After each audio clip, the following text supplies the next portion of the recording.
अपने पसंदीदा शो के फुल एपिसोड देखने के लिए अभी डाउनलोड करें दंगल प्ले ऐप। क्या लेने आए आप लोग?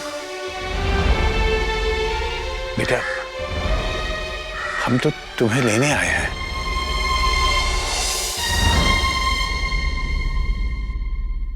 घर लौट चलो देव। अम्मा, घर वो आप लोगों के लिए है, मेरे लिए तो वो एक ऐसी जगह है जहां हर दिन, हर लम्हा किसी न किसी के जज्बात को बड़ी बेरहमी से दफनाया जाता है। ऐसा मत बोल बेटा, हम लोग जानते हैं कि सुमन के जाने से तू बहुत दुखी है। तेरे बाबूजी और मैं भी बहुत दुखी हैं। इसीलिए तो हम दोनों फिर से एक बार वही एक तरफा फैसला कर लिया आप लोगों ने। बेटे के दुख से दुखी हो गए और चले आए, लेकिन मेरी बेटी की तकलीफ से किसी का दिल नहीं पिघला। कितने खुदगर्ज हैं आप लोग।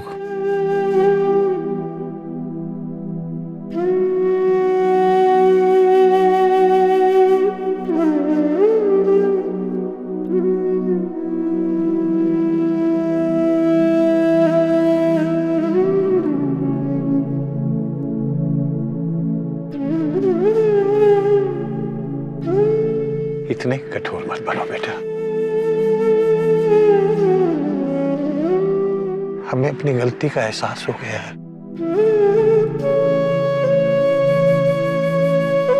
हम अपनी गलती सुधारना चाहते हैं बेटा। सुमन को वापस घर लाना चाहते हैं। घर चलो, तुम साथ चलोगे तो हम लोग मिलकर उसे ढूंढेंगे बेटा। मान जाओ बेटा, पुराने गीले शिकवों को पकड़ के मत बैठे रहो। ये बूढ़ी हड्डियों में उतनी ताकत नहीं है कि और सदमे बर्दाश्त कर सके बेटा।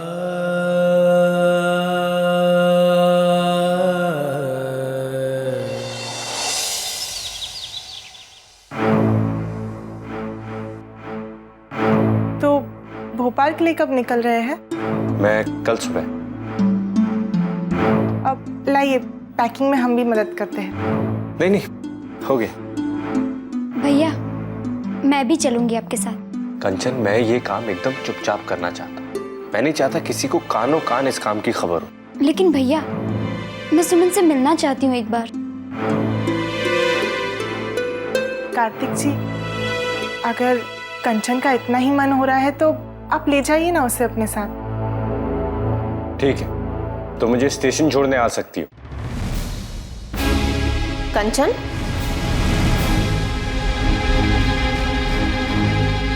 बेटा किसे छोड़ने जा रही हो? वो मम्मी, वो भैया जबलपुर जा रहे हैं ना, उन्हीं को छोड़ने जा रही हूँ। जबलपुर?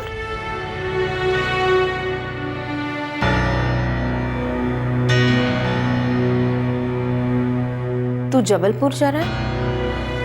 ये अचानक जबलपुर जाने का प्रोग्राम कैसे बना? हाँ माँ, वो मैं किसी काम के लिए जा रहा हूँ। 2 दिन में वापस आ जाऊंगा।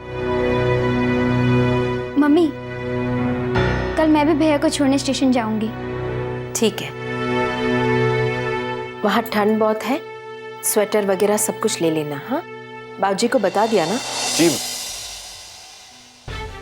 सुमन के लिए कुछ भी करने को तैयार है दोनों भाई बहन। कंचन तो फिर भी नादान है, लेकिन कार्तिक जी की सुमन के लिए ये चिंता देखकर माँ की उस दिन कहीं बातें दिमाग में घूमने लगती है।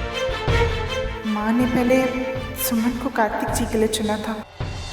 अरे, आप सब लोग यहीं पे हैं? सब लोग चलिए, दादी जी ने बुलाया है। कोई आया है?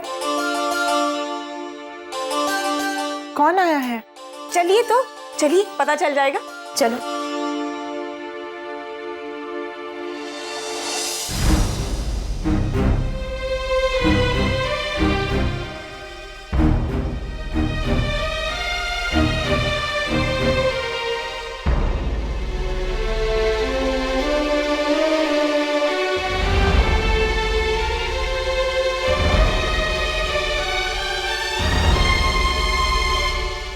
मैं सुमन को संभाल नहीं पाया करती। उसके घर छोड़ के चले जाने के लिए मैं कसूरवार हूं।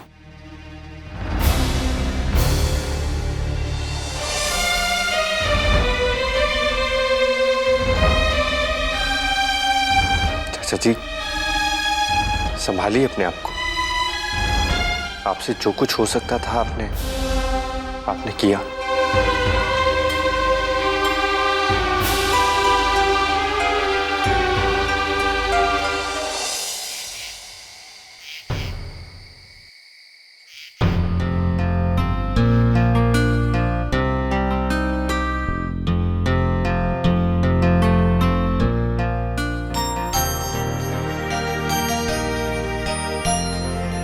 सुमन, इतनी उदास क्यों हो?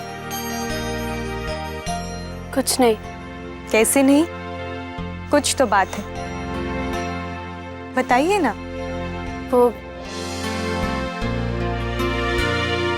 बस कंचन और बाकी घर वालों की याद आ रही थी।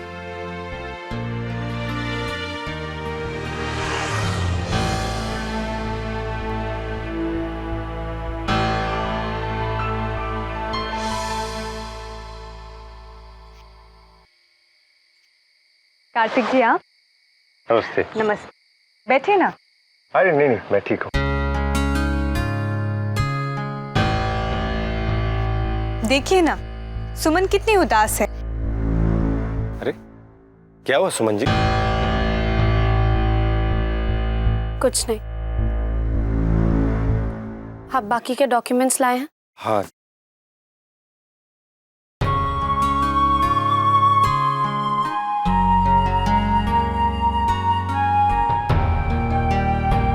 आप दोनों बातें करिए, हम खाने की तैयारी कर रहे हैं।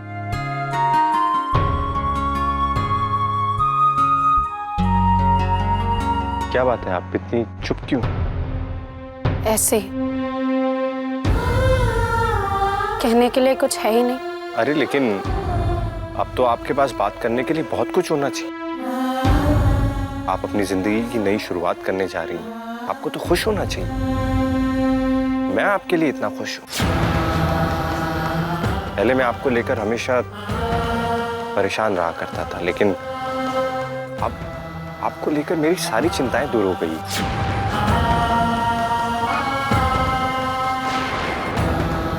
सुमन जी, आप दुखी मत होइए। भोपाल को यहां से बहुत दूर नहीं है। मैं वहां पर आपका हालचाल पूछने आता रहूंगा, और अगर आपको वहां पर कोई भी परेशानी हो तो आप मुझे फोन कर सकती हैं। मैंने ये बात अब नंदिनी जी को और कंचन को भी बता दी। थोड़े दिन में जैसे ही माहौल थोड़ा सेटल हो जाएगा तो मैं बाकी घर वालों को भी ये बात बता दूंगा। फिर वो लोग भी आपसे मिलने आया करेंगे। अब कोई परेशानी नहीं है। उनके लिए हमेशा आपकी परवाह हमारी खुशियों से बढ़कर ही होगी। उन्हें हमेशा यही चिंता सताई जाएगी कि सुमन तो खुश है ना। आप हमारे लिए इतना कुछ क्यों कर रहे हैं कार्तिक जी? मतलब ये जानते हुए कि अगर माँ को इस बारे में पता चल जाएगा तो उन्हें बहुत दुख होगा, फिर भी आप हमारी मदद क्यों कर रहे हैं? कभी कभी मैं भी खुद से ये सवाल पूछता हूँ कि मैं माँ के खिलाफ क्यों जा रहा हूँ, जबकि इस दुनिया में मेरे लिए माँ से बढ़कर और कुछ भी नहीं है। लेकिन मुझे इस बात का यही जवाब मिलता है कि आपके लिए मैं जो कुछ भी कर रहा हूँ वो सब इंसानियत के नाते कर रहा हूँ। अब चाहे ये करने के लिए मुझे माँ के खिलाफ ही क्यों ना जाना पड़े। सुमन जी, इंसानियत का रिश्ता इस दुनिया में हर रिश्ते से बढ़कर होता है, और आप इन सब बातों को सोचकर परेशान मत होइए। आप अपनी नई जिंदगी की शुरुआत करने जा रही हैं। आप खुश रहिए। मैं चलता हूं। कल सुबह रेलवे स्टेशन पर मुलाकात होगी। जी।